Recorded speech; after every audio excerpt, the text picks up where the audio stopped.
It's been 30 years since an RAF Chinook helicopter crashed on the Mull of Kintyre, killing all 29 people on board. And to this day, the families of those who died, including some from Wiltshire and Dorset, are still searching for answers. Today, they took their campaign to Downing Street, calling for a public inquiry into what happened. Our political editor, Paul Baltrop, has our story. 3 decades on, they remain determined. Families of the dead today delivered a petition to Downing Street. They want a full public inquiry into the fatal crash on the Scottish coast. The Chinook came down on a foggy night, hitting a hillside. Among the 29 killed was senior Ulster police officer Ian Phoenix.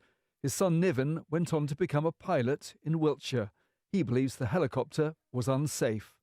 The whole point of a public inquiry is it can compel witnesses, it can unseal those files and can look at the reasons why a non-airworthy aircraft was allowed to be accepted off contract by a procurement service which was not fit for purpose. If you haven't done that, then you could have that again. So we could have future losses, and those losses themselves have a human cost as well as a financial cost, and we wouldn't want any families to go through what we've been through. Alongside him in Westminster with a family photo, Ian's widow Susan, who lives in Dorset.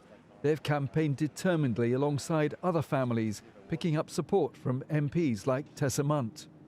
One of my constituents contacted me, and she had a cousin who was the master, airload master, one of the 4 crew on that Chinook helicopter that day. And she, along with so many others of the families, feel terribly, they've been treated terribly unfairly.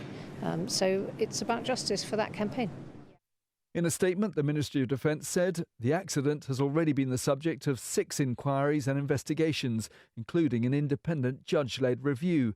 There has not been any evidence presented that would shed significant new light on the cause of the crash. The Chinook campaign could end up in the courts as efforts continue to find an answer to what went wrong in 1994 on the Mull of Kintyre. Paul Baltrop, BBC Points West.